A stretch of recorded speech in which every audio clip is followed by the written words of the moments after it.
of the year. And just so you know, there is another surprise coming to them that's forthcoming this week. So I'll have Diana to go ahead and start the presentation. And here's the cool thing. They don't know yet.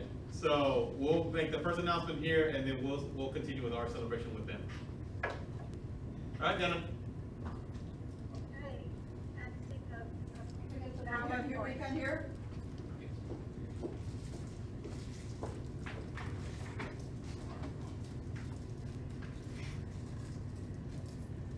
Just get a little bit closer, Diana. Pardon? A little bit closer. You're good. Try it. Very good. I can go to the doorway. We're good.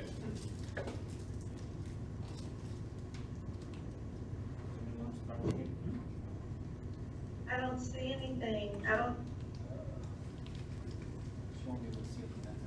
Okay. If I go down in the doorway? Yes, come on over.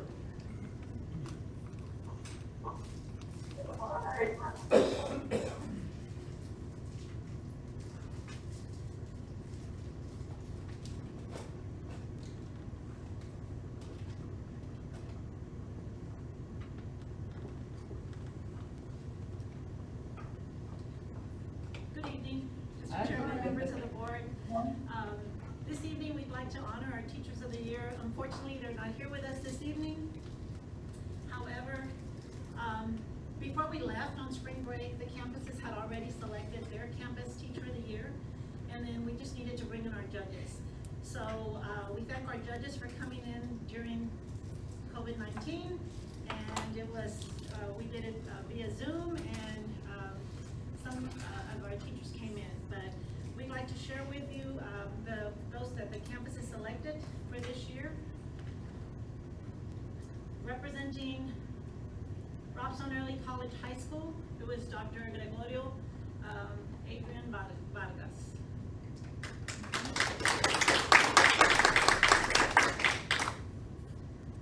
Representing Seal Junior High, we have Ms. Robin Sanders.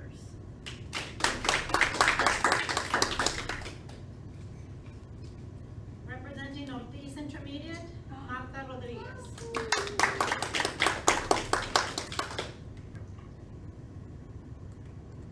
And representing Robert Driscoll Elementary was Marisa Bosques.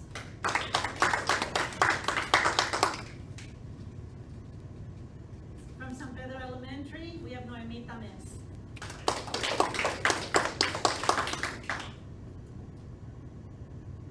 And from Lots Beach Elementary, Maria Elena Ceballos. So of course, if they were present, we'd have a gift for our Teachers of the Year. And the judges said it was a really tough decision, really tough, because our teachers are exceptional, and they were just couldn't say enough words about our teachers. So like Dr. Moreno did share with you, we do have a surprise planned for our teachers. They don't know who is the Teacher of the Year for elementary and secondary. We will share some information with you and let you know what we have planned to celebrate their accomplishment, okay? Hopefully it will be sometime this week, but we will give you date and time and what the surprise is. So that way you will be aware of what we're planning for our teachers. And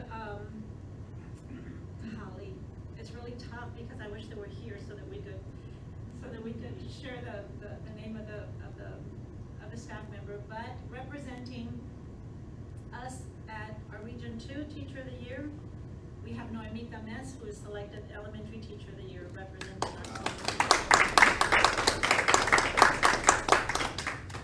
And our Secondary Teacher of the Year is Ms. Robin Sanders. So both of these teachers will be representing our school district. They have their application ready. We will be submitting that to our service center. And then the service center will then select someone to represent the region. So we're very proud of their accomplishments, very excited of who was selected. Like we said, the judges couldn't say enough about all our teachers. So congratulations to our Teachers of the Year, representing every campus and of course our school district. And we'll keep you in touch with the surprise to come.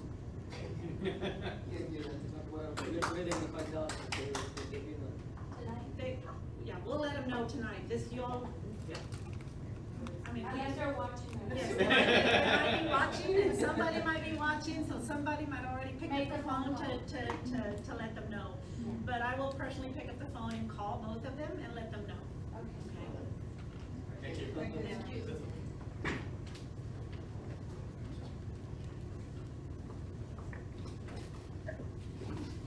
Mr. Chair.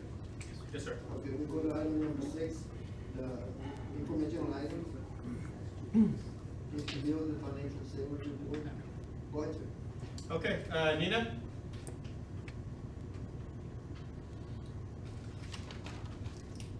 Can you hear me? Yes. So we're ready Okay. for you on the list of bills and then the financial statement report. Are there any questions on the bills? We just can't see you, but No. There she is.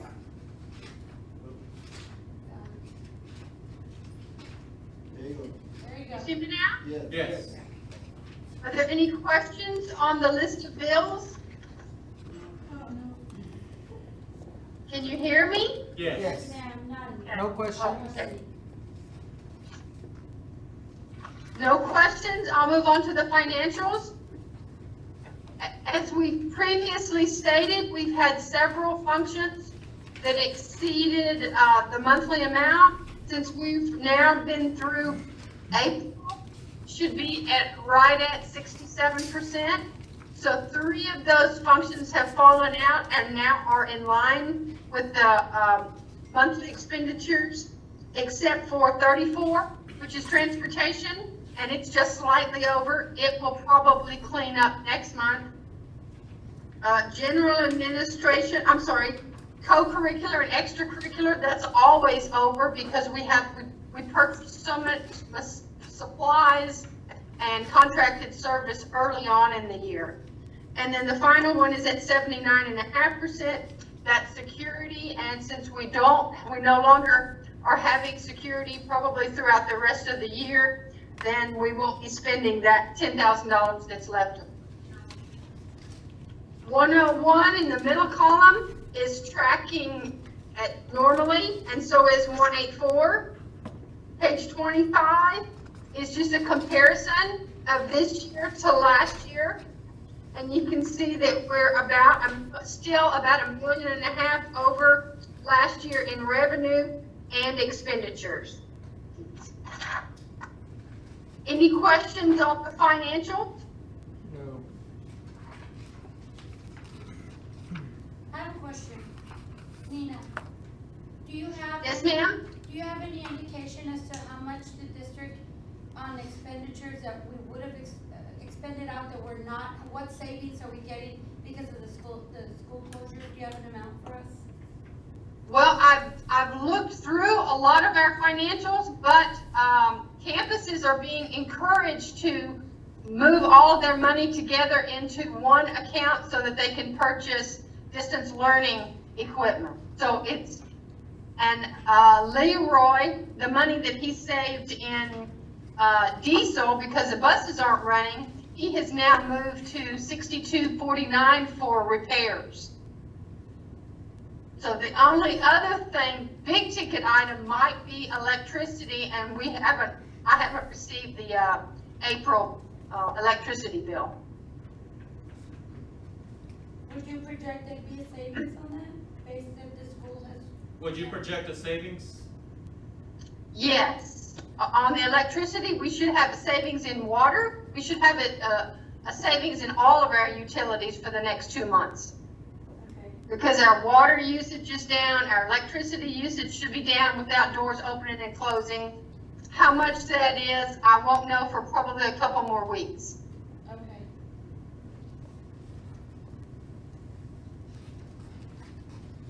Thank you. Yes, ma'am.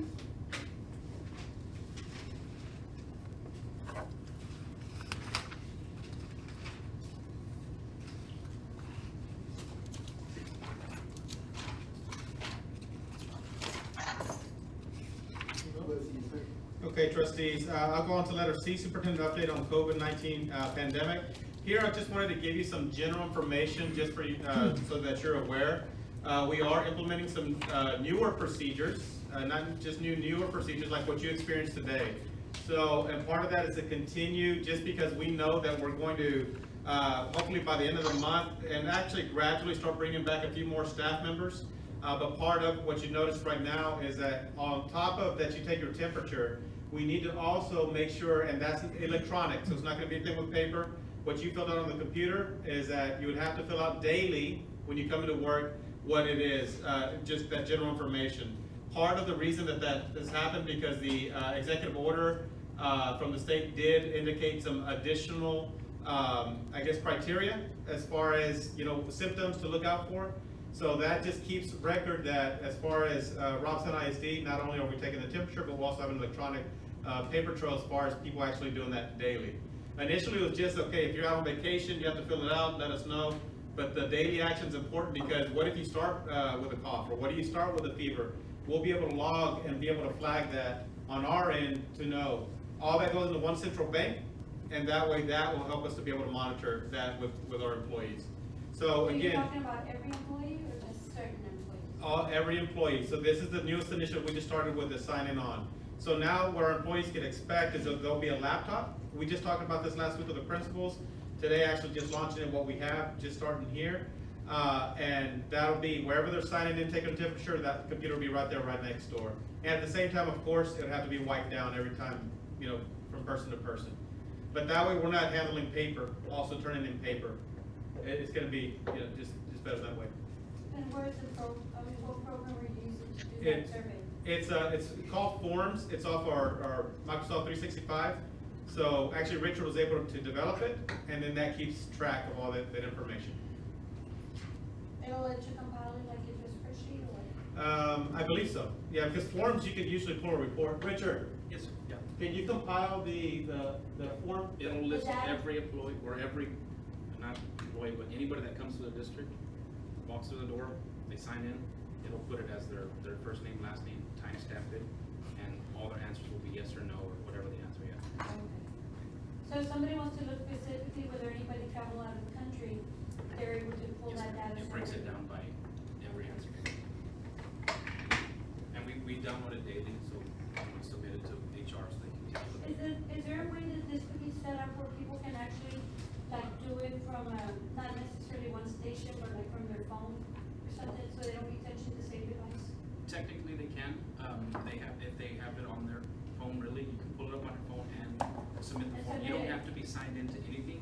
That's the beauty of it. So if you want to just type in robsonisd.org on your phone and then, go through it, answer that questions and submit it that way. It's on the main district webpage. I'm not sure, is it at the campus level or It's just like- on the district? We already created at the campus level, so every campus has their own form. So for their own employees, it goes, the results go Okay. to HR and they'll go to the campus principals as well. Okay. No, the reason I'm asking just a couple of questions because I'm curious, like how do you know that an employee did it? I know you're gonna set up a laptop, but how do you know that they did it, that everybody who clocked in actually did it? That's what I want to ask. Right. And right now, because it's limited staff, we know who's coming in. But the thing is, we gotta start getting the practice going for the safety overall of our employees, but also start to prepare because in the future. And that's part of the updates I'll give you in a little bit too, as far as where are we gonna be now, where are we gonna be in a month, 2 months, even start of school. Those are things I'd like to talk to today as well. Can I ask one more question? Yes, ma'am. I wanna know, just because of situations that we've heard throughout. One of the questions that I think should be on the survey is, have you had a family member that does it ask that specifically? I think it did. I right? did, it does Does it have ask it. about you or the family? Both. Both, okay, good, Yeah, the contact, or recent contact. okay, good. That's important. So another is, and I think we're gonna touch on that a little bit more later in the agenda, but I'm just gonna go ahead and mention it. Based on the last executive order from the governor, as up to June the 1st, there are no inside events such as graduations, things like that we can have. So at this point, board, what I'd like to go ahead and just mention to you, and also even propose to you, just because there is an agenda item on part of that, is I'd like to recommend that we move our graduation to the stadium. That way, the reason is because on the stadium, it's an outdoor event, which doesn't impede us as far as what type of event we can have, because we don't know. After June 1st, the ordinance still may be in place. It may be still June 15th to have it. And so at this point, we need to start planning forward. So at this point, we would start all the plans for the stadium. Now, that is going to be with limitations. The way that I drew it up, and I'm going to present it to our team, is actually trying to use both sides. So traditionally, I think before when it was done on the field, I think you had the graduates facing the home. But what I'm recommending, and I've done this before, to where you actually put it on the end. And that way you'll still see from both sides the graduates walking up, but they'll be close to the stage would be down by the goalpost. And that way, yes ma'am, facing that direction. That way, then we can use both sides of the stadium, and we can also, make sure that we spread the audience out. Now, again, that would be with limitations, of course. We can't let it be like the way it was with, you can bring 10 people or 12 people. It would have to be with limitations, because here's part of what has to happen too. We have to take temperatures as people walk in as well, or guests walk in. One thing we're talking about, so would they need to fill out the form?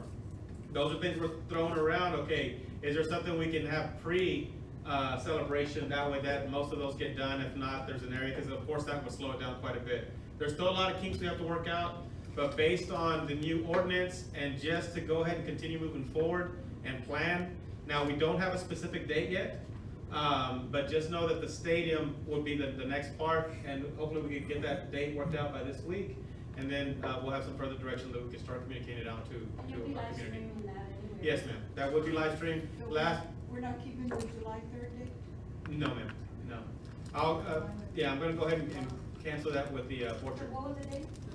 No, well, that was the original. Right now, graduation was going to be July 3rd at the portrait. Yeah, but now? Now, no, we don't have a date yet, But in June? but it'll be in June. Mhm. Yeah, because that'll be more within our control of what we can do. Is that something we need to decide now? Because, I know that. There's a lot of variables I need to look at first before I can call the date. That's why I said today, I'm announcing as far as the stadium, and then I'll work out the details as far as the date. So is that something that we decide as a board, or? No, that's something that I do as a superintendent. Okay. And then one thing too, just like Nina spoke about earlier, as far as the Chromebooks, or she said about distance technology, this is part of the update that I'd like to give you all. The last meeting I had with the commissioner last week, we have a meeting every Tuesday and Thursday.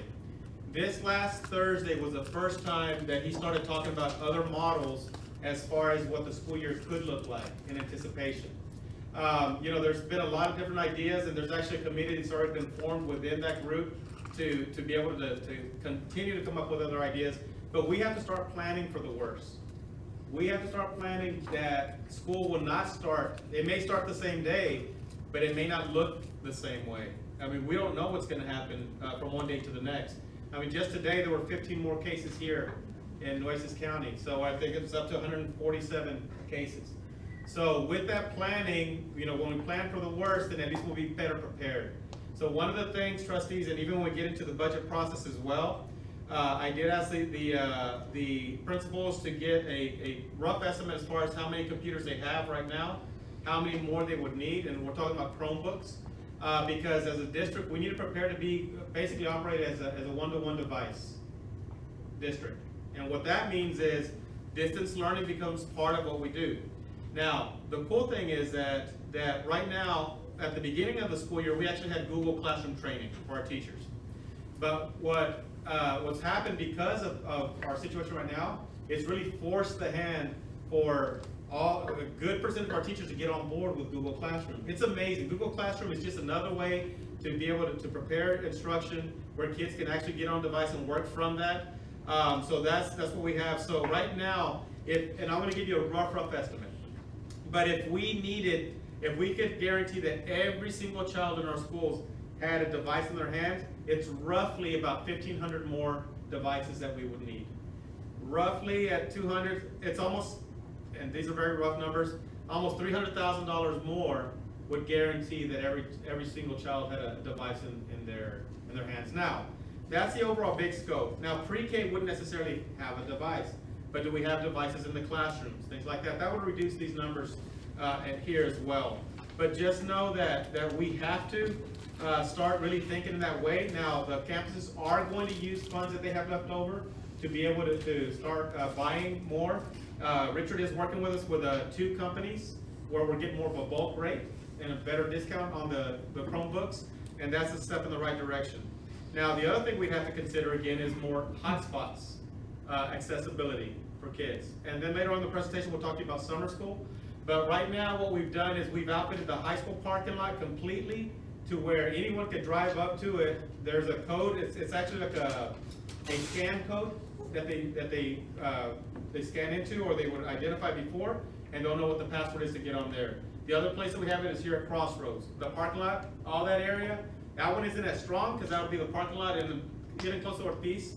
But the high school is that whole front area by the auditorium as well as the back parking lot. That's how strong, because all the antennas that were put out there.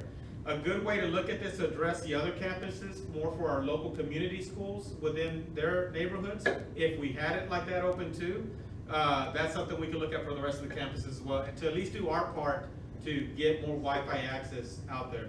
Hotspots, we could, for the ones that, like right now, we ordered almost, I think, 300, 250 regular, and then I think our special department also ordered some extras, some additional ones, but that's not going to be enough to sustain, you know. And also that's a big cost from month to month to month when you look at it. So we have to, you know, start looking at other ways, and at least we know we can, in our communities, try to push out as much as we can from our schools, and that is definitely a little bit more reasonable for us to do.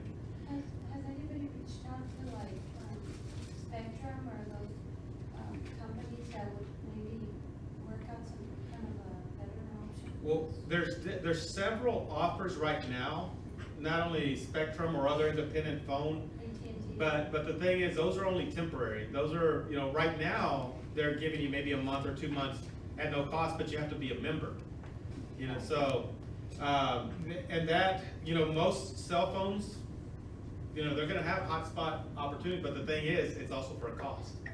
So, you know, as we continue going, and those are big topics that we talk about in the commissioners' meetings as well, week to week. We'll see what other avenues come up. But for what we have control, I can tell you we can get more antennas out in our schools, and then of course having the devices there. But we have to start planning in that direction, trustees, because I don't see this going away this summer. Does the government give us any kind of additional funding for that? There's, now it's said that we're supposed to get some additional funding strictly for, and please don't quote me on this, I believe it's going back to Title I, but the amount of money, we don't know if it's gonna come directly to the school district or if it's gonna go back to the state and then the state distribute out. So at this point, if we're correct in what we think we're hearing, we may get an additional $1 million. But it would be for, you know, to be able to continue with instruction. But again, there's no guarantee because we don't see it in our account yet. The state may end up taking back more because right now, remember, the state has been still providing funding to us. So that's yet to be determined. We should know that possibly by July. That would help us with more technology. I can see us spending like buying an additional 1,500 Chromebooks. But then to buy that many hotspots, it just kind of sounds unreal. Yeah. I don't think the whole country's gonna really be doing that. That'd be a kill for those businesses. I really think like if the parents have a phone, let's say any one of us, you have children, Lori has children, she doesn't have a hotspot. Will you offer with the exception with the company, work on something where whatever services she has, if it's AT&T or whoever, get them to give us a rate, because then now she's responsible as a parent to provide services for the child in that house using her phone, but it's a benefit to both. Yeah, there's no way, and Richard worked out a really good deal on this set. We're basically getting 2 months at no cost, but when you look at it, and this is a rough number, Pretty high. yeah, it's over $8,000 a month. Now they'll give you the hotspot. That's just an electronic device. It's the service is what costs. Yeah. right? So we had those, we ordered those actually a while back because we were told they were gonna be in over 2 weeks ago, and that didn't turn out to be the case. Now, my understanding is we're supposed to get 130 of them next week, but look how late in the game that is. So they never delivered them? Not yet. The parents were being told, or kids were being told? Yeah. Seniors. Yeah, that was a while back. We put in the order, we had it, but again, it's everybody at the same time, you know, Everybody's yeah.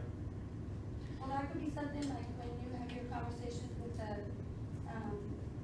task force, if you're with the superintendent, or don't y'all do one We- with the TEA? We have a weekly, Tuesdays, every Tuesday and Thursday.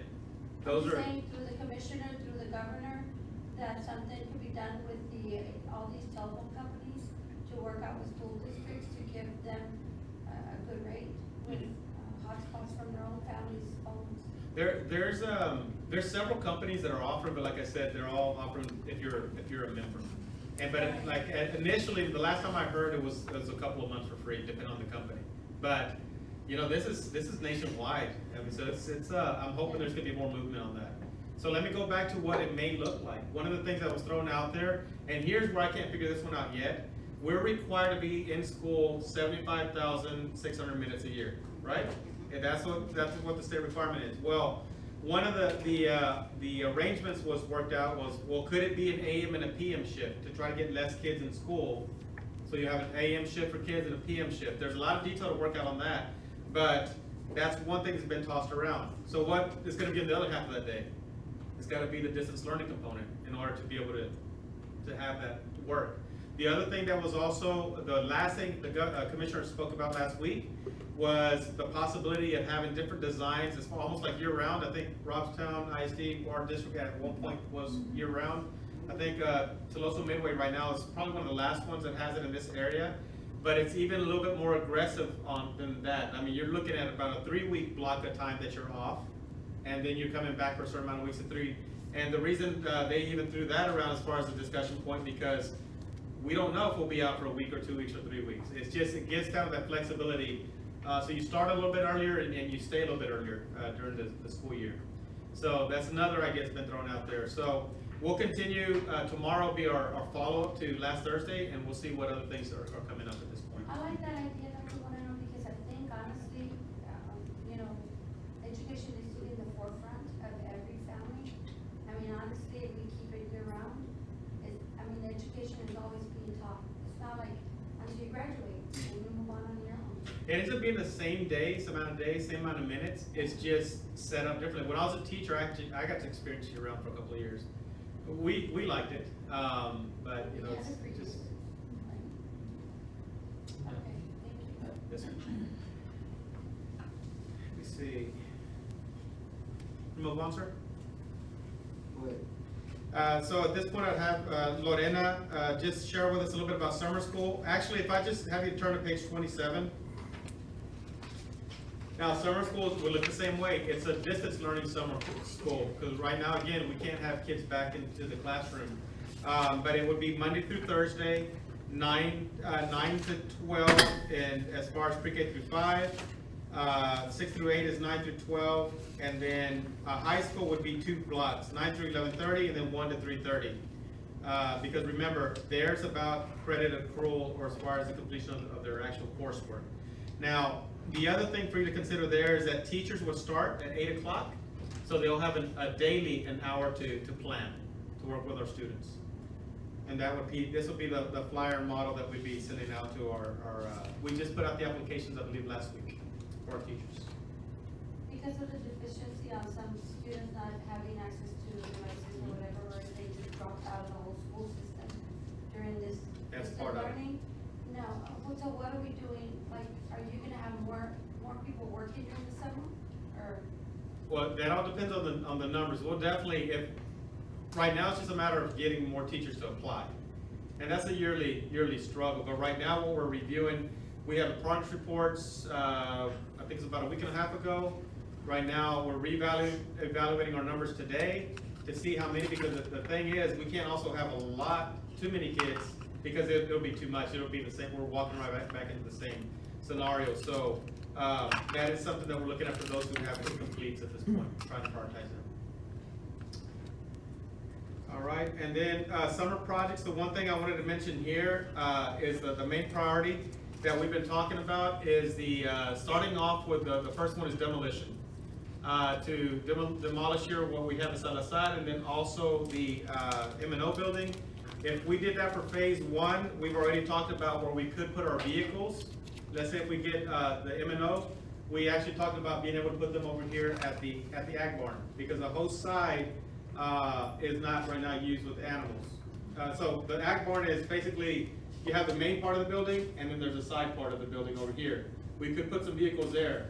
Now, we also talked about, which came up as an idea, at the high school, we no longer have the mechanic program out there.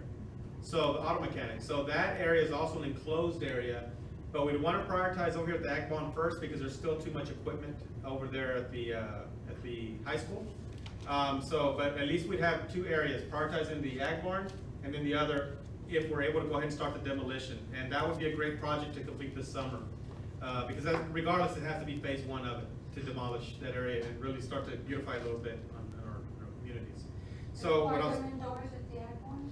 Ma'am? They park them indoors? Yeah, because if we do it on the side, on that extra part of it, there's a roll-up door, and they can park in there, and then take it out.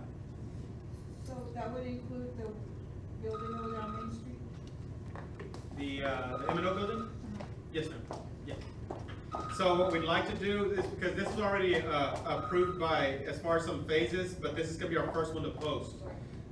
So that would be a competitive seal bid proposal, and we plan on posting that within the weeks of May the 20th and the weeks of May 27th. And that, of course, is the 2 weeks of posting, and then it's about another 10 days before we get and review all the final proposals. But that would be for the demolition only.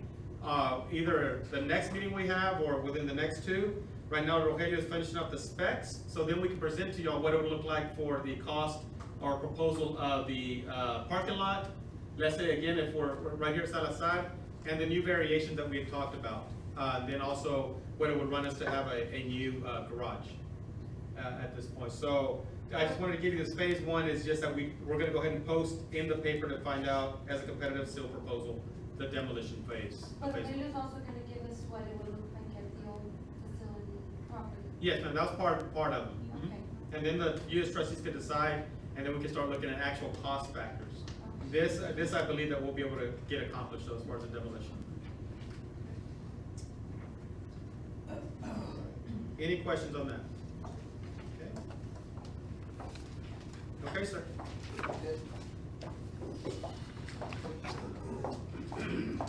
Now, we have some other smaller projects in, like right now, we're also getting some quotes for, Seal is gonna have classrooms painted, that type of work. But as far as a big project, this would be the big one that we wanna put in the paper. Okay? We go to the, Consent agenda. consent agenda item, do I have a motion? That's your recommendation now, to approve it? Yes, sir. To approve the minutes, do I have a motion to approve the minutes? For that, do I have a second? I have a motion. Second. Second, Lopez, any questions? If not, all those in favor say aye. Aye. Those opposed, unanimous, and we go to the approval of the budget amendments. Recommendation, sir? Yes, sir. Sir, approve. Motion to approve the budget amendment, do I have a motion? So moved. Move by Ms. Morales, is there a second? Second. Second by Mr. Lopez, any questions? Not all those in favor say aye. Aye. All those opposed, unanimous? That's it, right? We go to item 8. Yes, sir. Okay, we go to item 8, governance, sir? Yes, sir. We'll request and discuss and consider approval of official school colors, the red, white, and gray. This was an item that Ms. Roldan asked me to place on the agenda. And would you like to open it for any type of discussion? Yeah, yes, my concern was that we're getting away from the red and white, and we are using the black, and, that's not a school color, where I'm concerned. Because we're officially, that's a totally different school. I do like the red, I mean, I wanna keep the red and white, of course, and add, if everybody agrees to add an alternative color. Because sometimes you need an active color, or or another color to kind of, like in the pants, kind of for the kids, and they don't wanna wear the white, especially the band uniforms. I don't know if they have gray, but for pants uniforms for the band, but, they could do the red for band. But more, use the gray more like an accent color or like a outline color. And, that's my deal. I do not like black, and we're getting away from that, from the red and white and using more black. So I definitely want black out.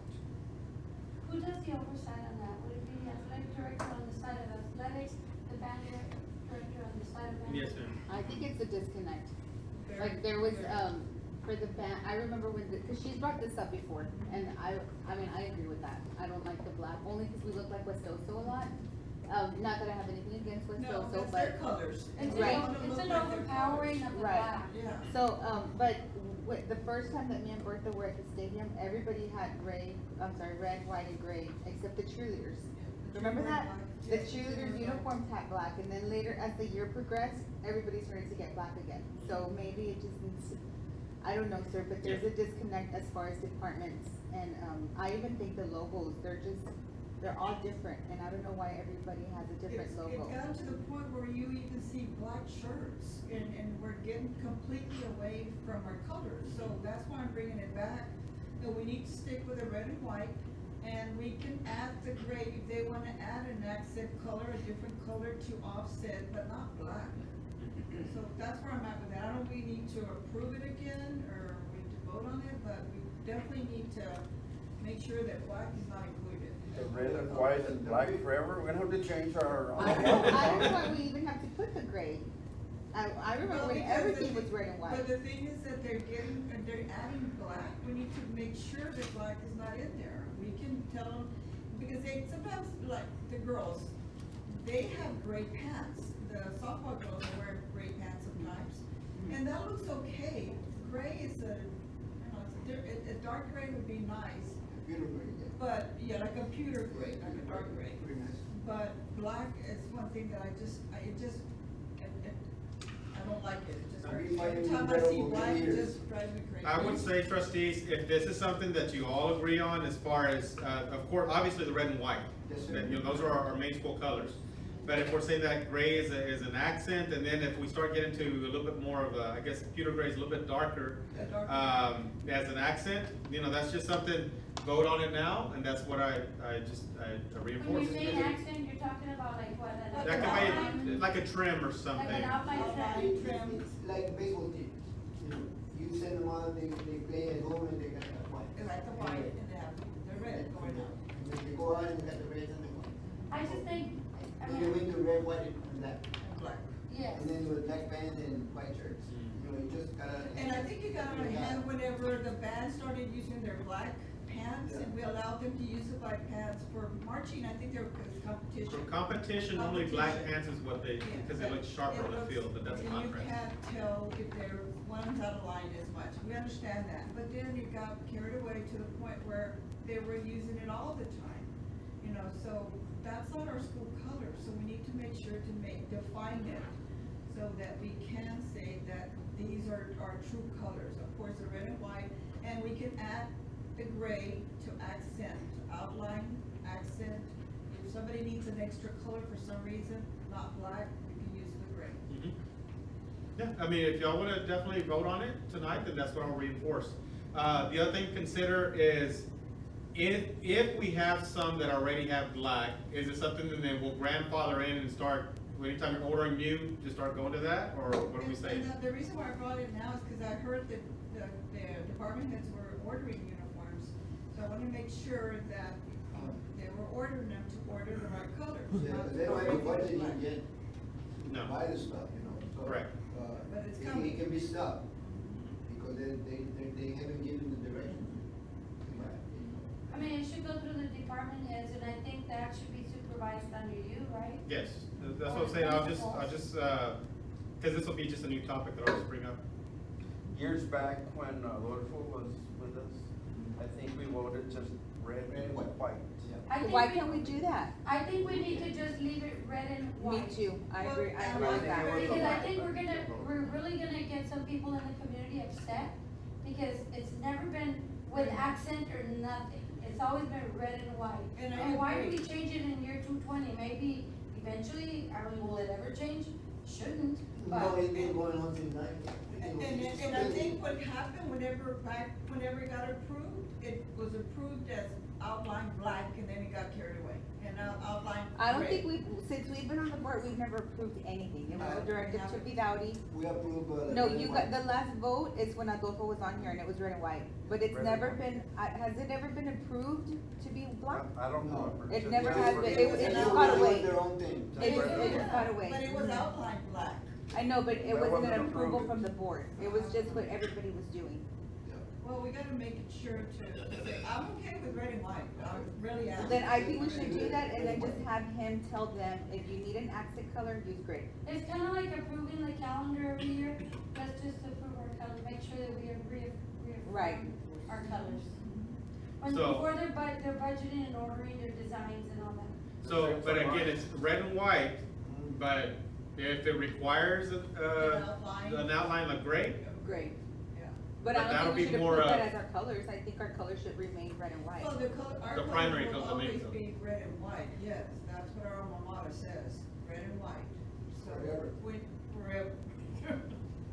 So I agree, but Because there's, again, like our baseball team, they don't use gray, period. baseball doesn't. It's all red and white, so if we approve And red, white, and football- gray, football's that pretty means we're good. gonna have to put gray in their No, uniform. no, football's pretty good about the red and white also, I don't see any black or gray there, it's the other, everybody else, you got the cheerleaders. The extra you curricular. got Oh. volleyball, well, they have to wear the black shorts, so the volleyball, that's Yeah. part of, that's just. Well, they didn't have black this year, they had gray.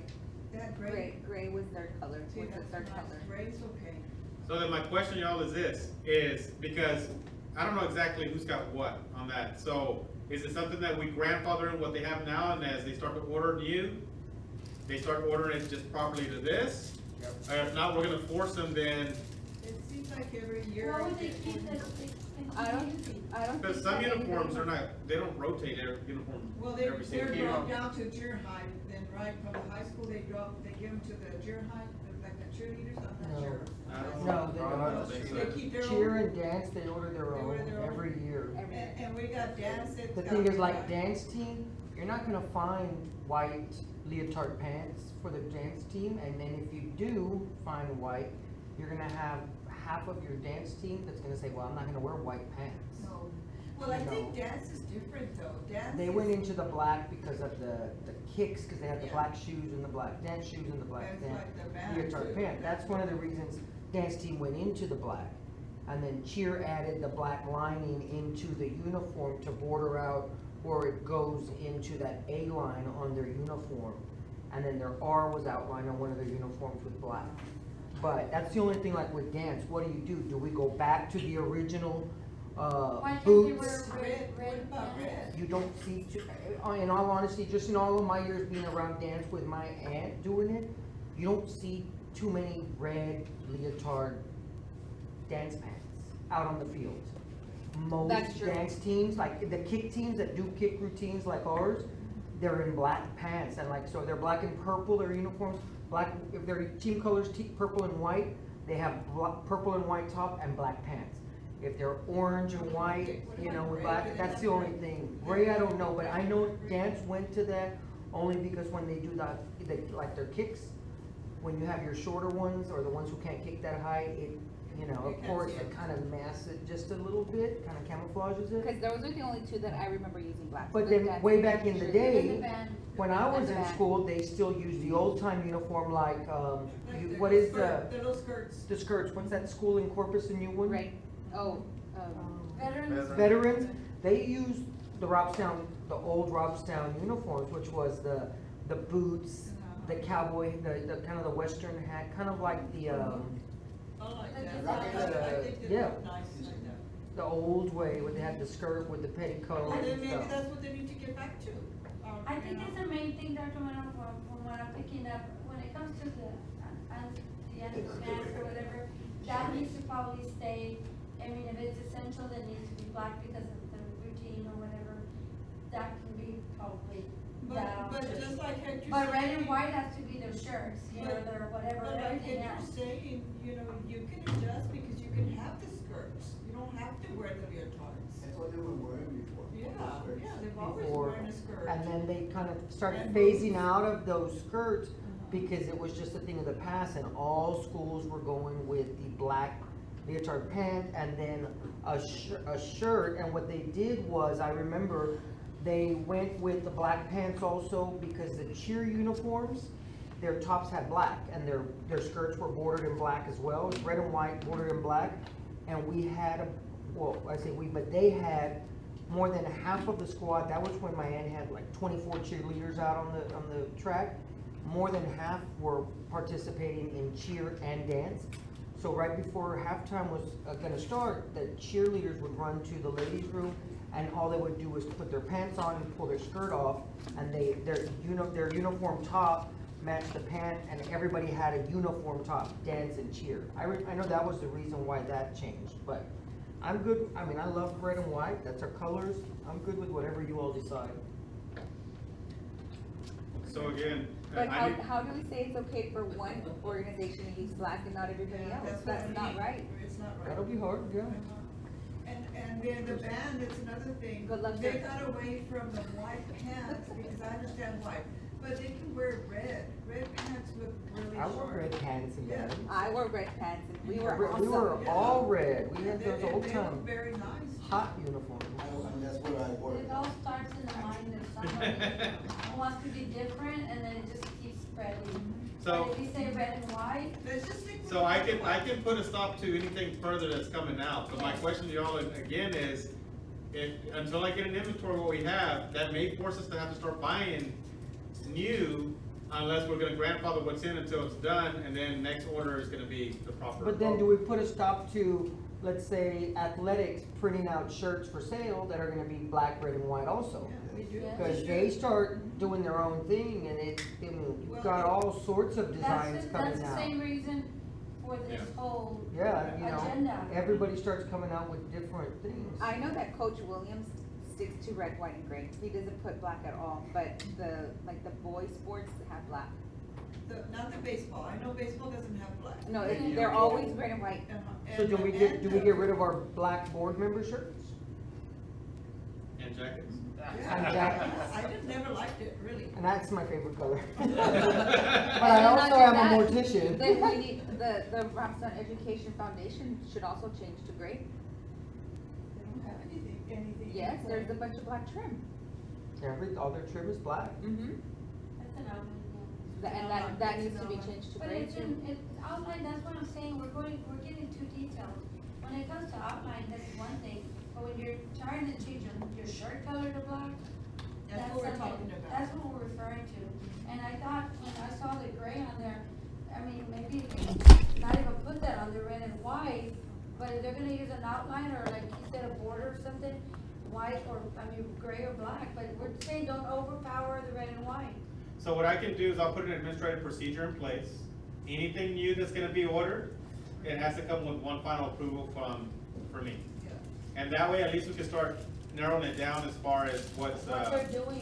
what Why they're there's, ordering. like, Do you always need there's to- too much Very You inconsistency. need to discuss it with them why they need black pants. And if Well, it's Well, something, for the you girls, know, it's gonna be easy because it makes you look thinner So for that- that time of the You month. know, Charlie came with the band uniform, that we were gonna So buy what- all these pants for I think- $5 I think a you need pair to- of pants. And they were black and he needed them for marching, so we all agreed, so that was fine for competition.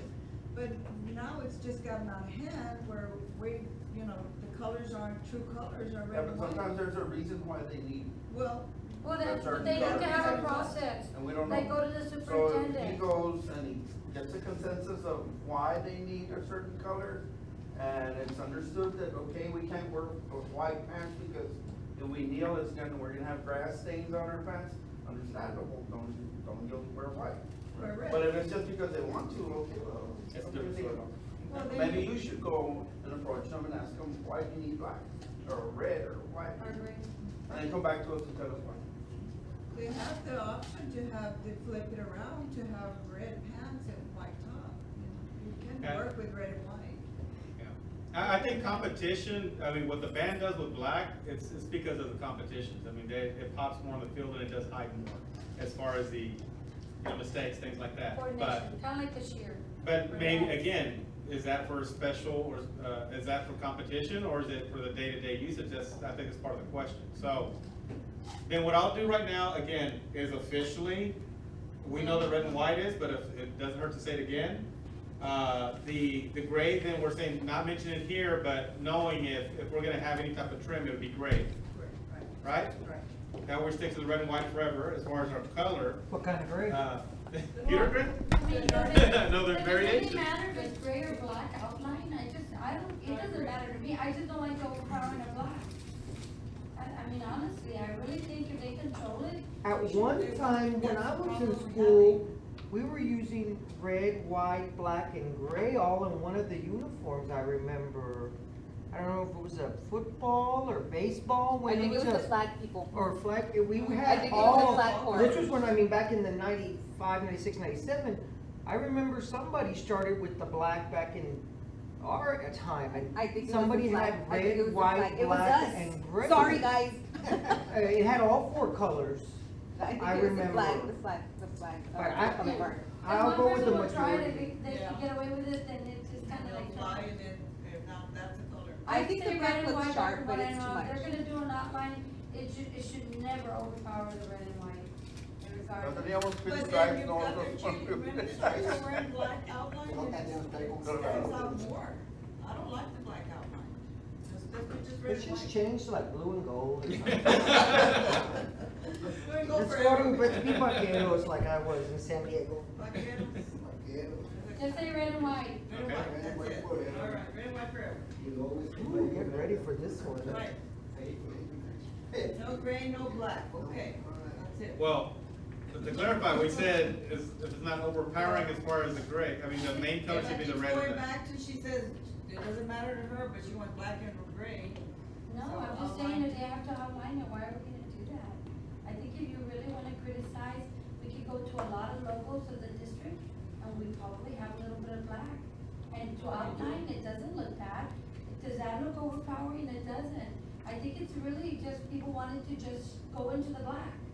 See Or the go into logo, gray. look at his shirt. Right here? Everything has black right now. Yes. All our logos have black. It's always been. Sometimes I you think have- we're just putting too much focus because they're doing the overpowering of the one or the other. I They don't should know, never have done if that. it was up to me, everything would all be all black with a little red. But I like the black. Little bit black. But whatever you all I decide, like- I'll go with the So we're gonna majority on vote this. it, or we're Well, gonna- I mean, it's an agenda item, if you want to officially say, remind everyone, and that's what I reinforce after that, then, again, but what I You think said I'm put a here. system into place, that's what's gonna make it work now. Cause you said you're Yeah, gonna but make then- it. Then any type of new uniforms like that, it'll come with my final. Well, let's just For vote review. red and white, and then we have to leave it up to him and trust him that it won't be Well, empowered. yeah, but Yeah, The he's red not and gonna- white won't be But overpowered. he's not gonna be here forever, we need to put something in writing, you know? No, but it's the same thing with the board. All right, is there- Honestly, I think we're okay, Dr. Moreno, because it's like the board, I sat here, he sat here, different That's board what he members said, coming in he and signed out. it. So, Change it. board members should bring it back, that's what you have to do. They'll bring it back in 10 years or 5 years, we'll be gone maybe, hopefully. November. Down to November. Okay. Alright, so we're reinforcing the red and the white. Again, I will put in an administrative procedure for me to review. If I see anything that's overpowering, whether it be gray or black, then that'll be it. Or- I'll review So that. are we saying red and white is our basic color? That's your standard Of color. course. That's our That's your, So you're gonna allow black outline and gray outline, is that what we're saying? well, because again, when you do like a black outline on that logo, It's it's not intentional, I it's to don't make see no it, black outline. it's to make it pop. Sometimes, it- Around the cotton bowl and around the whole logo is black. you know, that's, That's gonna change. Look at that folder. No, the folder. The folder right there. This is all white. But now it's got black on this side. yeah, The cotton bowl right here. yeah. But sometimes. We can't be Sometimes, yeah. nitpicky, Right. that has to happen, Dr. Moreno. When you get them But done. I do get what y'all say, because sometimes, yeah, you'll see all black, I mean, just like again, that black jacket that we have, it's black. you know. I have a red one too, so, but, yeah. Okay. You got it. Well, Okay, so we're not voting, is that what you're saying? No, we have to, it's an, it's an I action would like to item. vote on it. Okay, let me, I'm good with Just that. agree, go ahead and vote on it, so we can reaffirm it. I make a motion or whatever. need a motion to red. Okay, I move that we approve the official colors to be red and white. And, No, you don't have to add That's anything it. else, that's okay, it. all right, so everybody agrees red and white. Yes. There's a motion that we approve the official school colors for red and white. Do I have a second? I'll second. Second by Ms. O'Hara. Are there any questions? Not all those in favor say aye. Aye. All those opposed? Unanimous? We go to B. Trustees, this was also, requested by Ms. Roldan, is discuss and consider approval of 2019-2020 Los Angeles College High School graduation ceremonies. Like I mentioned before, normally this is a superintendent, this is what is under my responsibility. But I just wanted to give you an update here as far as what the plan at this point, what I'm recommending is going to the stadium for our graduation ceremony. Just because it'll give us more flexibility, and we have no way of knowing what's gonna happen in June. The governor may put another executive order, and then we're stuck. You know, so we might as well take control of what we can, and we'll be safer because the outline that I've set up so we can have further discussion with the team is using both sides. I think, and that'll allow us also to spread the kids out more on the field in a longer format. So they're not just, you know, sides. There's still gonna be regulations that we have to follow. Now, the PA system, I know that we always have problems with the PA system whenever we have, I think that's what it was before, right? Right. Yeah. I know that we can hear okay whenever we But have the football audience games. cannot hear when they call them shift or child. If we have to rent speakers, we'll rent speakers. We'll make sure it's set up. Be one hot They need to graduation. connect it to the PA system that we listen to when they're doing the games and have the additional speakers on the floor. And we're also gonna have the live streaming, okay? So, for example, let's pretend that we only, allow, I say pretend because we have to kind of get a sense of the spacing and everything, four family members per student. Then at that point, one thing you're looking at is where exactly, how far spread out they are. The live streaming is gonna be, which hadn't been done. Last year, my understanding was when we did the satellite room, we live streamed there. But it didn't seem like it was a standard procedure here. Now we keep grandma at home or uncle at home, or anybody who wants to watch it, they'll be able to see the whole ceremony. And we set that up through YouTube. And I'm sure that, whenever the kids get released and they find their family members, there's gotta be some kind of order that. Yeah, we'll have to map the whole thing, because the whole thing there is to not have as much interaction. It's gonna be tough enough as it is. I've talked to a lot Or of maybe not superintendents. allow that. Yeah. Maybe not allow that. A lot of them are, that have told me just, hey, we're doing the outside, go back to the stadium. They said that they're getting their diploma and leaving. Mhm. Now, I don't know if we'll get to that point, because what happens when they're leaving, then you have one person left, and it's a lot of commotion. But if we spread them out properly, then we can respect the fact that a student goes up, is able to go get seated down again, and then with orderly, we can try to release them at that And point. then, so we'll be sitting on the front. The US trustees would be sitting, I would want us to rent a stage. And that way you have everything is set, the trustees, and then of course, the honor graduates there that are on the top. And then of course, kind of like what you see at the fairgrounds, only it's gonna be, A lot. Spread out. spacey, more Are you spacey. gonna limit,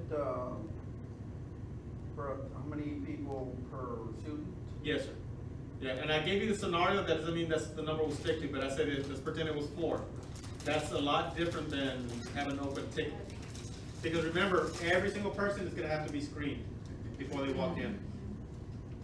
Now, I'm gonna So request, we'll be handing the diplomas to the students, or? now, the commissioner did, they stated that there should be no interaction. Now, unless you're wearing gloves or you're wearing a mask, you know, those are the type of things, there's still a lot of restrictions we have to follow. But it can't be a paper to hand transaction like that, no.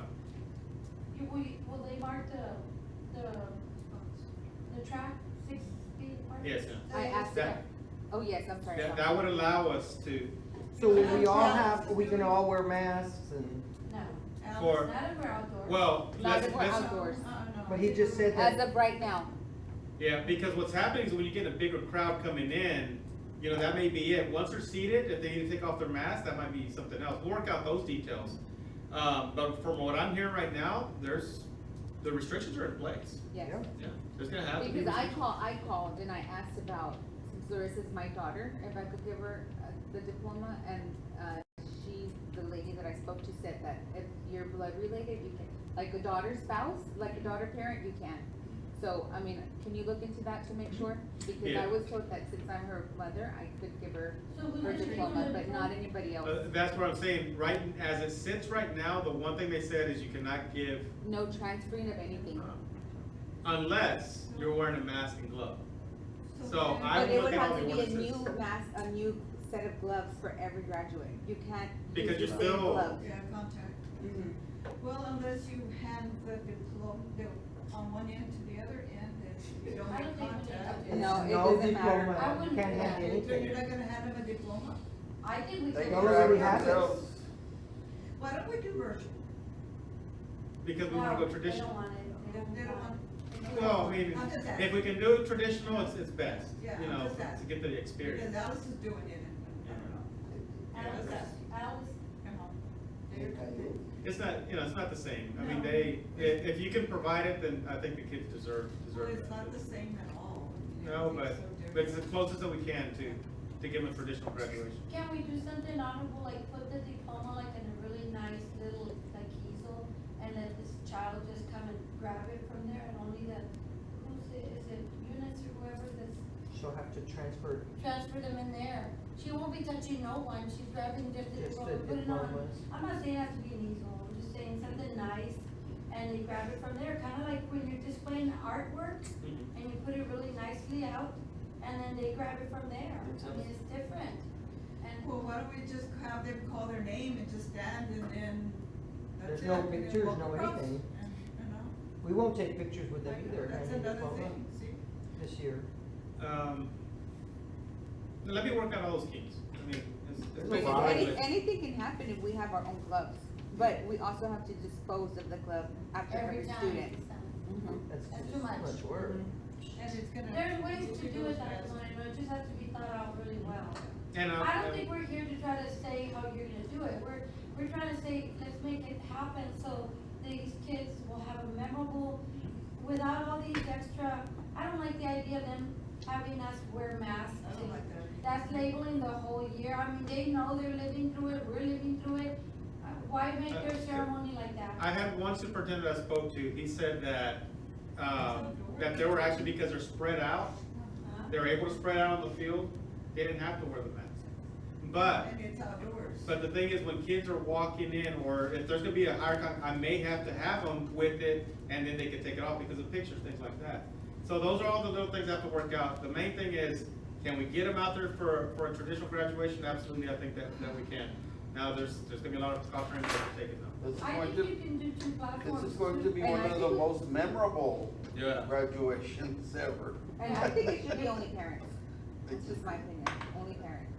Keep it more For the- controlled. I mean, when you keep it down to 4 or Yeah, less, I cause mean, it's gonna be, they're gonna be live streaming it.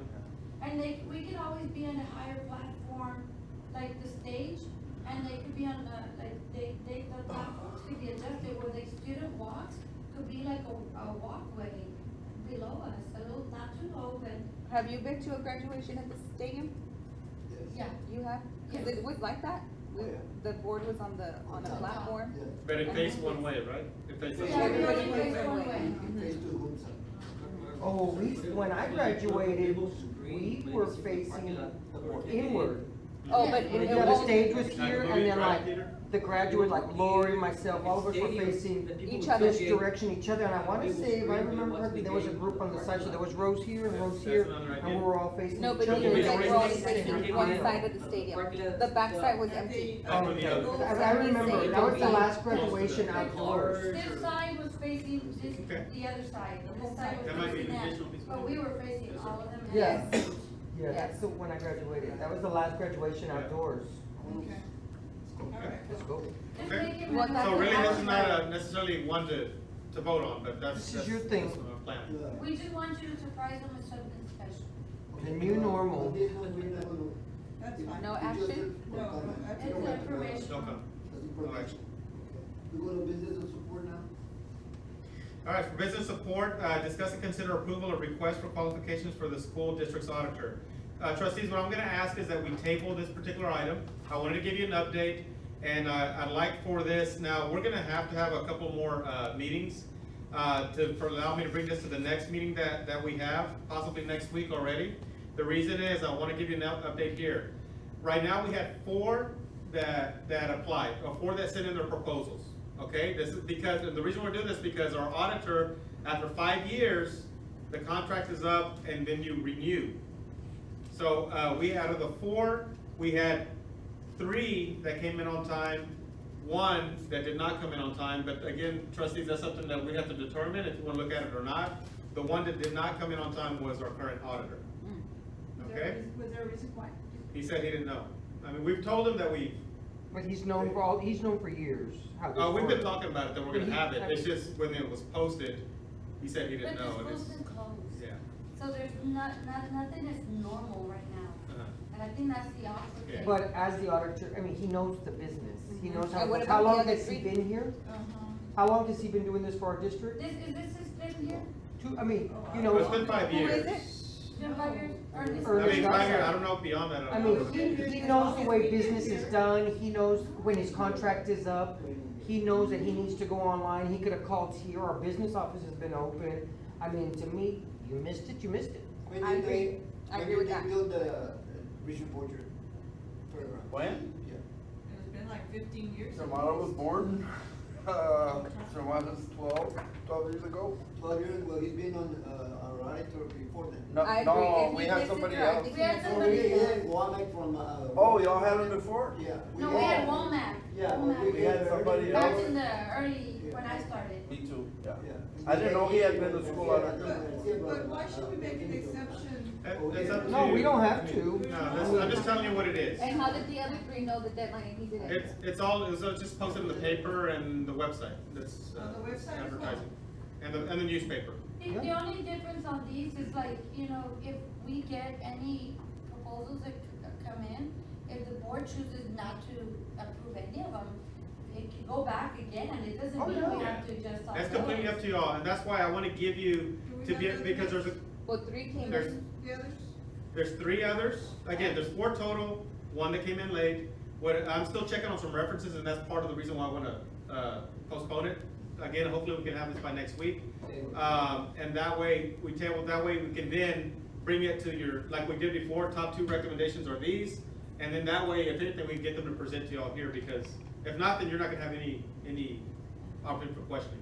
Because I can just explain it so we all understand that also when we have requests for proposals, there's been times where some of the, information brought in is not exactly what we needed, so we allow them to correct it and send it back.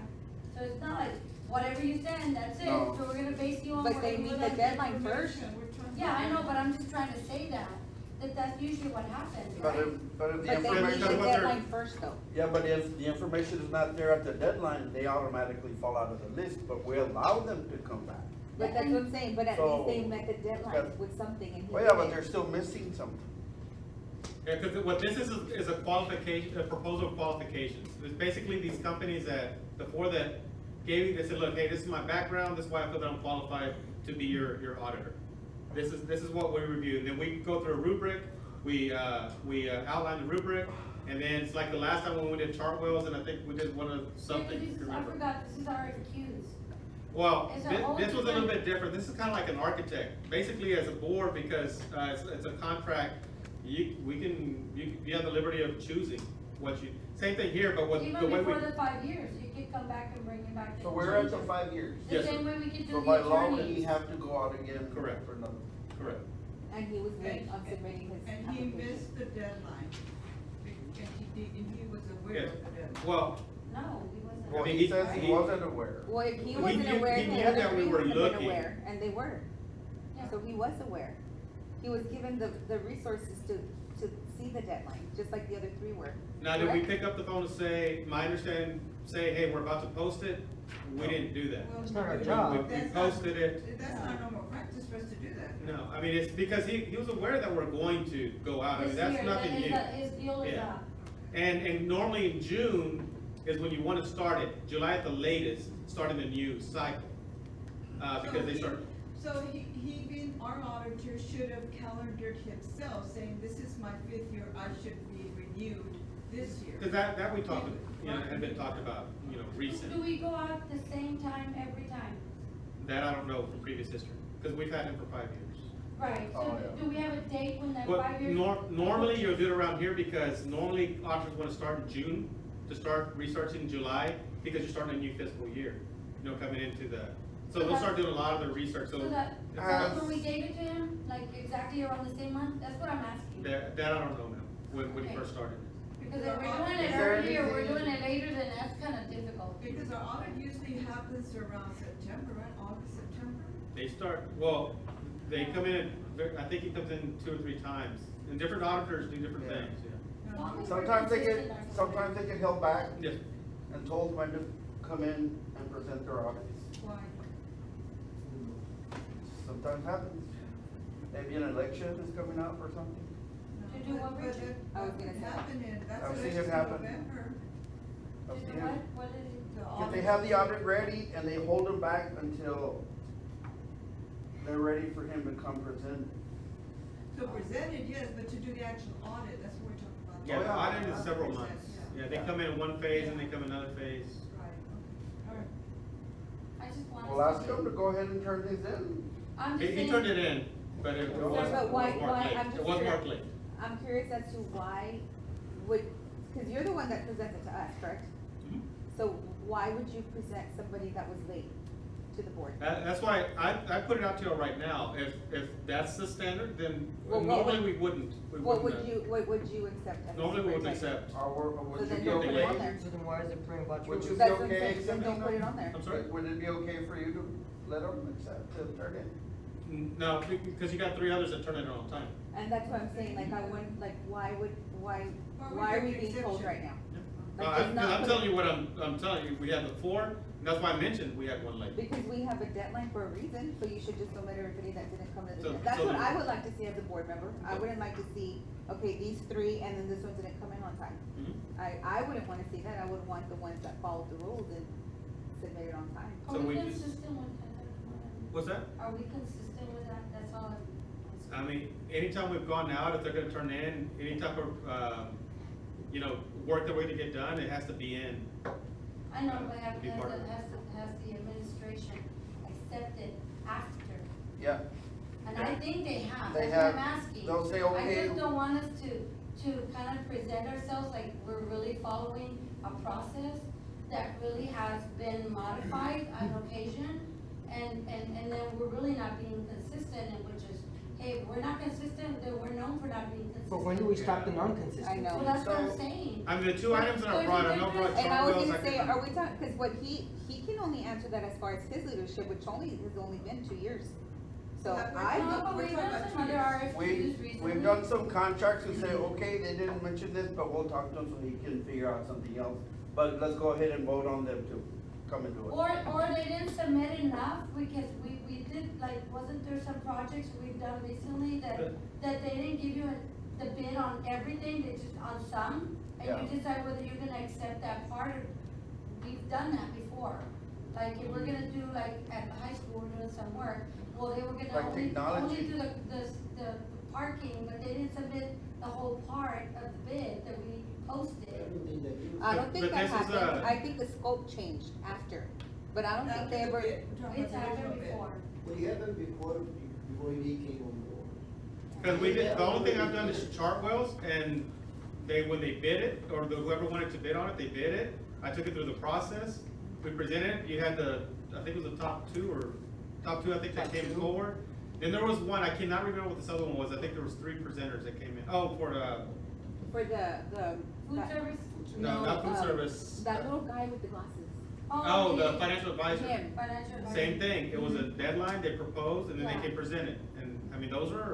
all of So the, these people are gonna present?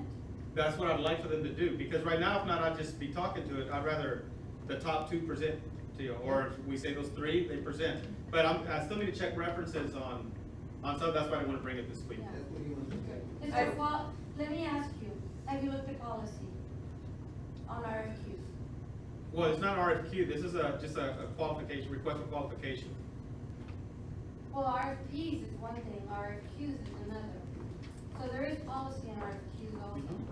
So I think we just need to look at policy and follow what policy says, sir. I mean, that's all. Basically, let's stick to that. Well, what I would But like I'm to pretty see as sure a board that- member, sir, is if somebody was late, I don't even wanna see them come to us. That's just my, I that's don't just think my you'd be able preference. to. That's just my preference, cause then we're never gonna stop. You know, we're always gonna go back, and maybe he did it for this reason, because he knows he doesn't Well, have to. if that's the case, Sacramento, let's look at policy, because obviously this has come back before. Yeah. So whatever policy says is what we have to do, because it's been approved by the board. We are the board, if we don't like it, then we need to change it. So I would say whatever's in place now, let's do what's on there. I don't And think they'll understand it, I mean, he should understand. I don't think we have a policy that when you don't have any time, okay, we. No, go ahead and take follow it. the process or RFQs, is what I'm saying. There's a policy there. Yeah, the RFQ is the deadline. Yes. But It's just that the If we superintendent apply is to waiting this, for we an have to over. apply it to everything. Oh, If something we else. apply to this, we have to apply to Yeah, that's everything. exactly what I'm trying to say. Construction, And I think it's the Whatever. opposite, I think that we need to just support policy, I don't think it's ever been supported before, I think that it's just like, oh, well, you know, let's just, it's okay, let's So just who move makes on. the decisions really sometimes? Is it administration or the committee that reviewed what came in? That's, you know, is it stamped? Was it stamped? Yes, I ma'am. know they do for proposals, they do. These were stamped. If it came after, it has a date. So you'll see a difference between the booklet that doesn't have a stamp date Okay. and those that do. I just That's want it. policy to be followed, sir. The recommendation from staff that we table item, do I have a motion? I'll move. What do you Move do? on this Table table. on it. Oh, okay. Move by Hector Lopez, do I have a second? I'll second. Second by Roy Arthur, are there any questions? If not, all those in favor say aye. Aye. All those opposed, unanimous, we go to Peter. Trustees, this is something I wanted to bring forward to you for your approval for me to take my next step, and let me explain what this is about. This discuss and consider approval of the competitive sealed proposal procurement method for RISD transportation. Remember, the method that we're using is the competitive sealed proposal, because what that does, it gives us, once we get them in, a little flexibility to say, well, you know what, we need a little bit more of this, we need a little bit more of that. That's what that model, by you approving that, that's what it gives us. So for the purpose of this particular item is this. I've really been thinking about this pretty much the whole year. I'm bringing it to you right now because if there's one department that keeps me up at night is transportation. Basically, we could post to hire and that doesn't ever guarantee me we're gonna find somebody. We struggle to find bus drivers. And even at the very end, towards the end of this school year, again, I think, and roughly, I think we maybe hired 2 people, but we're struggling to do that. We still haven't been able to find a mechanic also for transportation. What these particular, there's companies out there, they come over, it's kind of like, almost like Chartwells. They come in, they take over that part of the department, and they start to run it. On companies like this, what they do also, they provide the mechanics, they provide, basically it's what and here's what I don't know the detail yet, and that depends on what they propose.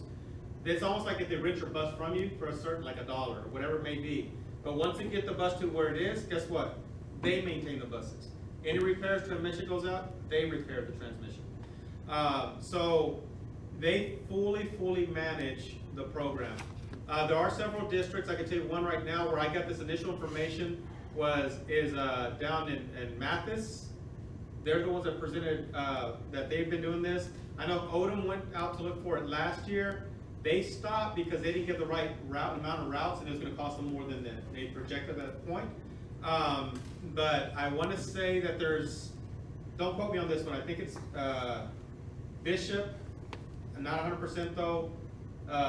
There's some others, there's probably about 8 within the region, in the area, that have gone in this direction. It all depends on the size of the school district. So what I'm requesting from you is to give me permission to go out for a request, a competitive sale bids. Let's see what's out there, let's see what they offer, and then at that point, we make a decision. If that's not something we wanna do, then we don't do it. Okay, but it's just taking a I step just don't forward. like the idea of making a decision the day they come and present.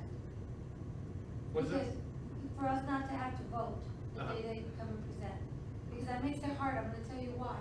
It happened when we went to Aramark, after we went from our own food service to Aramark. It became an issue because several of the employees didn't wanna go to be employees of Aramark, and it becomes a divide. Do we now make them our employees? Or, so you're saying you wanna bring these companies in, and are these employees gonna remain our employees, or you're gonna want them to be their employees? Let's see what they say.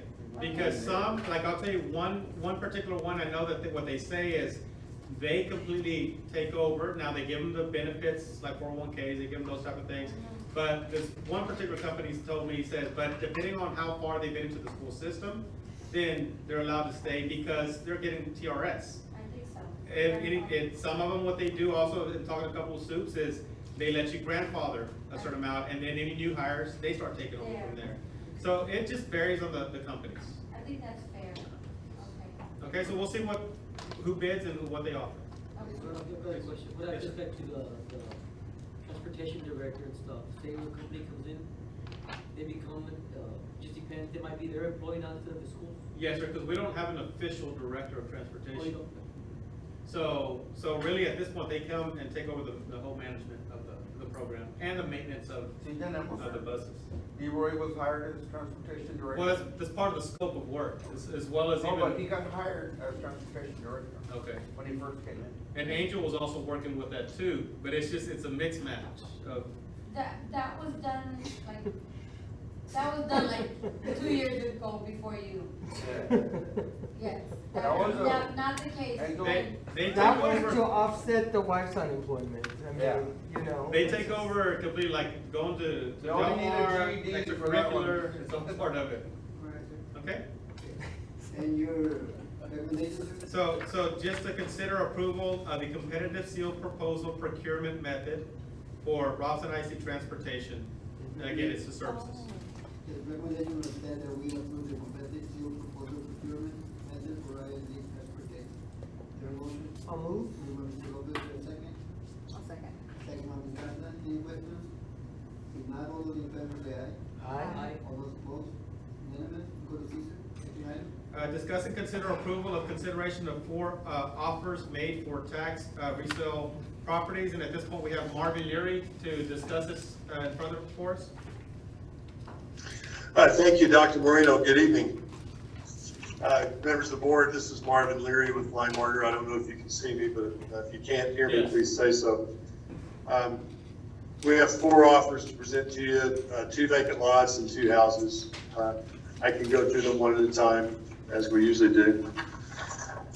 The first property is at 939 Iowa Street.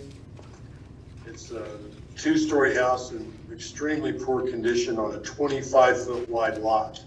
And the prospective buyer is the next door neighbor.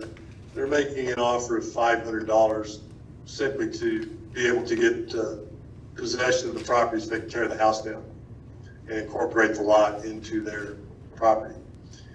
Under this offer, the school district wouldn't actually see any money. The court costs and cost of sale are over $2,000, so you're just basically putting this back on the tax roll. The second property, also a vacant lot in the Blue Bonnet addition, there west of the high school, at 932 Garcia Street. The offer on the property is $2,500 from the next door neighbor, Mr. Rubio. After the payment of cost of sale, the school district would see $39.47. So again, basically, you're just more or less putting this property back on the tax roll also, if you approve it. And in both cases, these are the neighboring property owners buying these things. Third property is a vacant lot at 541 West Avenue A here in Robstown. It's a 25-foot by 100-foot lot. The offer on this lot is $300. It's made by the adjoining property owner, Gonzalez Property Management, Inc. And once again, the cost of sale are more than the amount of the offer, so You're not going to see any money out of this. You're simply putting this back on the tax rolls also. And last but not least is a property that sits kind of out on the eastern edge of town, 643 Petronilla Road. This is a house in relatively poor condition on about a 1/3 of an acre lot. You're being offered $10,000 for the property. If you accept that offer after the payment of the cost, the school district's portion of this would be $4,000 or $4,040.14. And the prospective buyer on this is Mr. Carrito from Corpus Christi. I'll be glad to answer any questions you have about the individual property.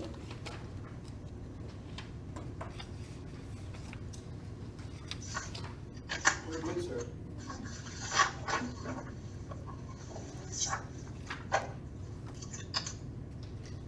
Okay, so trustees, what we're asking, consider approval of consideration of 4 offers made for tax resale properties. The recommendation present that we approve consideration of 4 offers made for tax resale property. Do I have a motion? There's a motion by Ms. Roland, is there a second?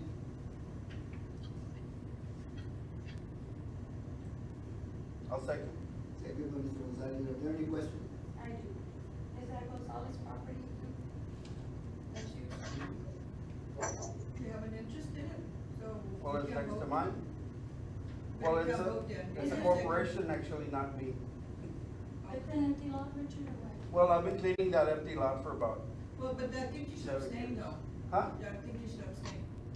Well, I can Yeah, abstain if but I want to, it's- but the corporation is a corporation on its own, it's not me, but I'll abstain if I'll, then I'll pull my second. Does Well, that matter, what's Mr. the Leary? rule? What's the rule of I don't know, abstention? whatever. He has Do an you know, interest sir? in it, he has an interest. in Mr. it. Leary, I have you know. seen that happen? I'm sorry? Mr. Gonzalez is the owner of property, Gonzalez Property Management. He seconded the motion, so have you seen that where, does it matter that he? He has an interest. Well, as you know, I am not a lawyer. I work for lawyers, but I'm not a lawyer. I would tell you if it was an individual bid that certainly you'd have to abstain from the discussion and the vote. As far as the corporation goes, I can't say. I'll pull the second out and I'll Okay, but abstain you- from voting. But no, but. But I'm you- telling you, Yeah. the C corporation is a corporation in its own without an owner, it's a C corporation, but that's okay. So But- what property is this? But no, if The one on you Avenue. don't have the right to vote, then you need to vote. Well, But if, if you if cannot if vote, we're then gonna, don't if vote. it's gonna say like, okay, let's call the attorney right now and spend $2,000 on the attorney, I just won't vote and then. Well, can we table it? Oscar, Wait, hold on, I have a question, so, Well, I wanna know which property I don't know, it the is. only thing is that I know that I've been cleaning that property for the last 7 years for free. And I'm thinking, well, if I'm gonna keep cleaning it for free, I'll just give it to me and I'll Next to pay your dad's, taxes on it. next to your dad's house. No, they haven't paid taxes in this property since 1980 or something. okay, I have another question. I just wanna know which property it is. That's on Avenue A. Hold on, Oscar. Mr. Leary has something to say. Was that you? Hi, hello? Hello? Yes? Can you, this is Juan Cruz, I'm on the line. Can I answer that question? Yes. Okay, great. I think you're in charge. So it says under your, local government code, it says that if a trustee is required to file, and does file an affidavit, the trustee shall not be required to abstain from further participation in the matter or matters requiring an affidavit. So when do you have to file an affidavit is when you have a substantial interest. What does it mean to have a substantial interest? The law is if a person owns at least 10% of the voting stock or shares of the business entity, or either 10% or $15,000 of the fair market value of the business entity. The business entity is defined as a partnership, firm, corporation, holding company, joint stock company, receivership. So if a trustee has 10% or $15,000 or more in a business entity, then in order for them to participate, then they have to file an affidavit and disclose it and then be able to vote. So because those steps have not been done, it's only proper that the trustee that owns a corporation that is going to be selling this or operating part of the transaction abstains from the vote at this point. And I'm willing to do that. You But I'll rescinded pull my all that, second. you put You in the rescind the second, so go to it I first. went ahead and moved, it was. Yeah, I know, but Rachel rescinded his Right. second. So we need a So I'll second. second the motion. Seconds. Okay, Mr. Gonzalez rescinded his motion and Hector Lopez, accepted the second now. Are there any That's a questions? vacant lot, Richard. Yeah. Well, I have it's okay questions. if we have vacant lots Yeah, and go we need ahead. to take them over by whoever wants to take them over. How long have all these been on vacant? Like, how long have we had them for sale? All of them? Do you Oh, know? they took one. No, how long have they been I for don't know. sale? I didn't see a foreclosure. on Mr. that. Leary, have these been brought before to us? This is the first time, right? I think all of these are new. This is the first time you've seen these offers. Okay. So does that mean that they were just put for sale? How long have they been? Now, if you look at the, Oh, okay, July. bid analysis for each property, you can see there where it says date of sale. That's the date that each property was put up for sale on the courthouse steps by the sheriff. And the sheriff attempts to sell the property for the full amount due or the property value, whichever's less. No one was willing to buy these properties. They were struck off to the county, the city, and the school district, and the county holds title as trustee. And then we put signs up on them and solicit offers, and we bring these offers forward to you as resale offers. So all of these properties have been up for auction once by the county sheriff. Nobody bought them. They were struck off the taxing entities, and this is the first time you're seeing these resale offers. Have they been presented to the city or not yet? They're all going out this month? No, ma'am, because of all the fun we're having with the virus, the meetings have been kind of tough to get scheduled, so you're the first ones. Okay. And you're usually the first ones because you're usually the ones that have the most money at stake. Okay. Okay, any other questions? If not, all those in favor say aye. Aye. All those opposed? I'm abstaining. Right? Yes, sir. 6-4 and 1 abstain. Okay, next item, sir. Well, we go to the, Okay. All right, so under. Thank you. thank you. Thank you. So under instruction, discuss and consider approval of instructional materials allotment and TEAC certification for the 2020-2021 school year. Lorena? Yes, sir. Can you hear me? Yes. Good. Mr. Chairman, members of the board, Dr. Moreno, I'm so happy to see you, all of you. I send you a big virtual hug. Miss you guys. So for this item, this is an annual certification that we must do to TEA. This certifies that the district has the instructional resources to cover all the TEACs required by the state curriculum. For each subject, with the exception of PE or physical education, and for subject and grade level. So again, it's an annual certification to TEA saying that we do have the instructional resources to cover 100% of the TEACs required by the state curriculum. Trustees, to consider approval of instructional materials allotment and TEAC certification for the 2020-2021 school year. This recommendation from staff that we approve instructional materials allotment and TK certification for 2020-2021 school year. Do I have a motion? I'll move. Move, Mr. Lopez. Is there a second? Second. Second by Ms. Lorena. Any questions? None, all those in favor say aye. Aye. Those opposed? Unanimous? You go to B, sir? Okay, trustees, on this one, discuss and Thank you, consider. Lorena. Thank you, Lorena.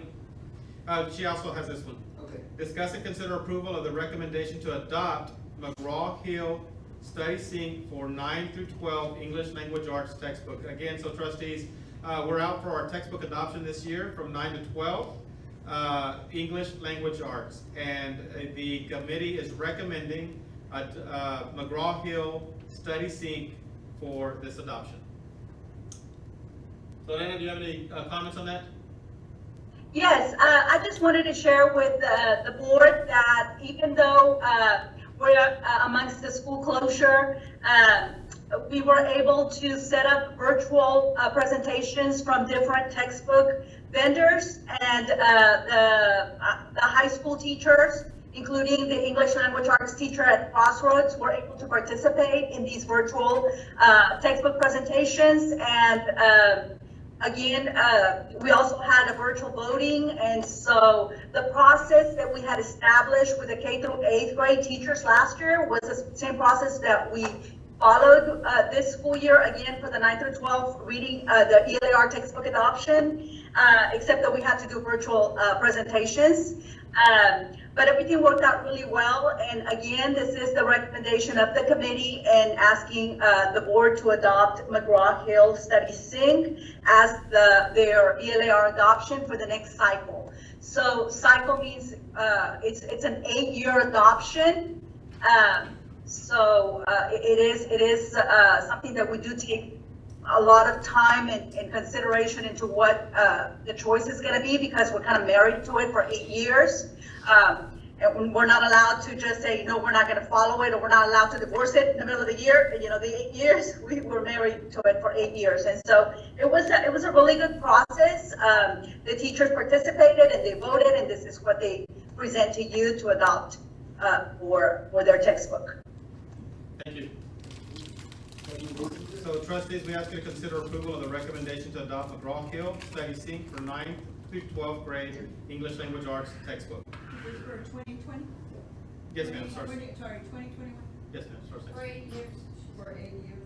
There's recommendation from staff that we approve the recommendation to adopt McGraw-Hill Study Sync for 9 to 12 English Language Arts textbook. Is there a motion? I'll move. Moved by Mr. Lopez, is there a second? I'll second. Second by Mr. Warner, are there any questions? I do. I do. Go ahead. So it's 8 years normal, sir? Yes, ma'am. It could be 8 to 10 years. Okay. And my question, Lorena, is that we've had the previous one 8 years prior also? So most of the time, adoptions are 8-year cycle adoptions. The one we're just finishing off, this actually was an 8-year adoption, but they extended it for 2 years. So because they were revising and editing the TEKS, it took a little longer, and so the adoption really lasted 10 years. But it's usually common, the common time is an 8-year adoption. Okay. Any other questions? Not all those in favor say aye. Aye. Those opposed? Unanimous? The vote is sir. Trustees, at this point, I want to mention that you did authorize me to do waivers, but I want to bring them because we have a board meeting. So discuss and consider approval for the following COVID-19 waivers: missed school day, instructional continuity attestation while closed, CPR instruction requirements, and instructional materials inventory. These are 3 new waivers. Diana? Yes, sir, Mr. Chairman, members of the board. These are the waivers that, due to COVID, we need to submit. We did take it to the DIC. We had a DIC meeting on Friday through a Teams meeting, which worked out really, really well. And the DIC council approved all the waivers to bring forth to you all. I did include a little synopsis in your board packet of each one of the waivers. I'll be glad to answer any questions if any of you have any.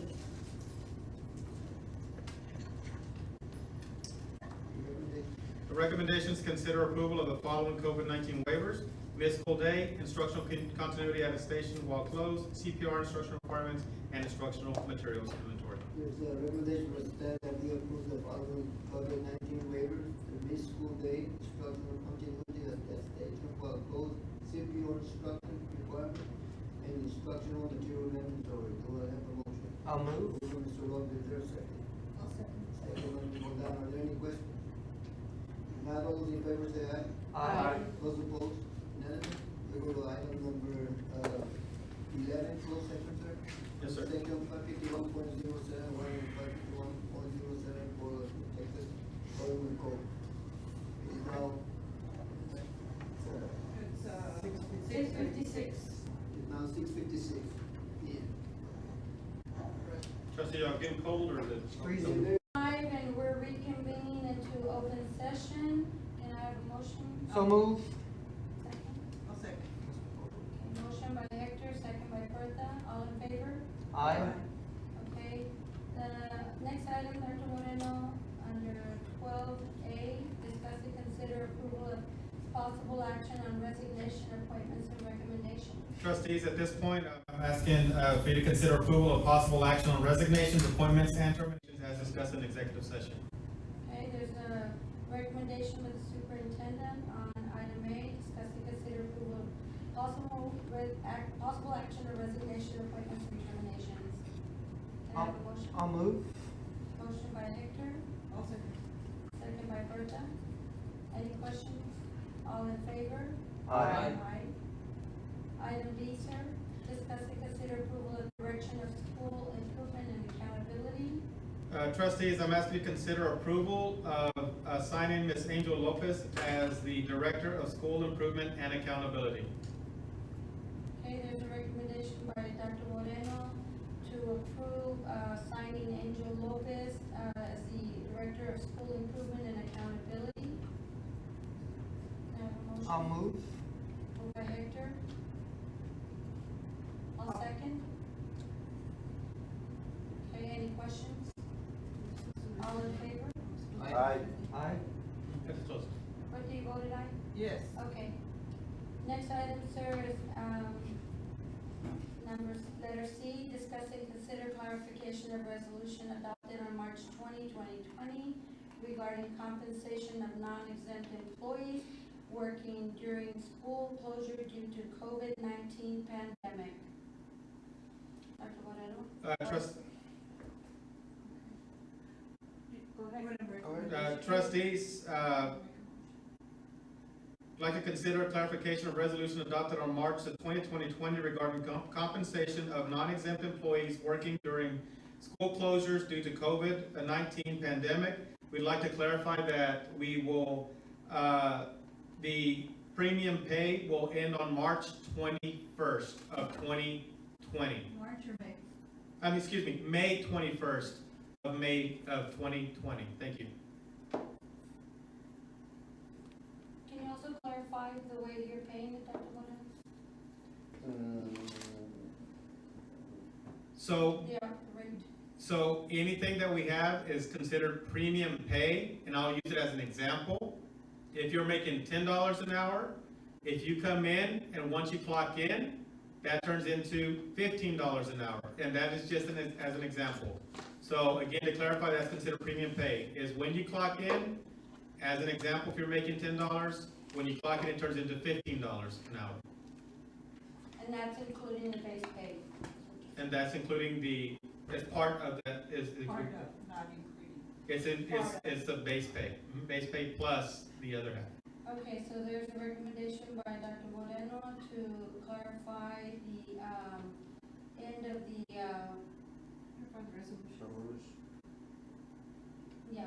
clarification of the resolution adopted March 2020 regarding compensation of non-exempt employees working during school closure due to COVID-19 pandemic to end on May 15th, May 21st, sir? May 21st of 2020.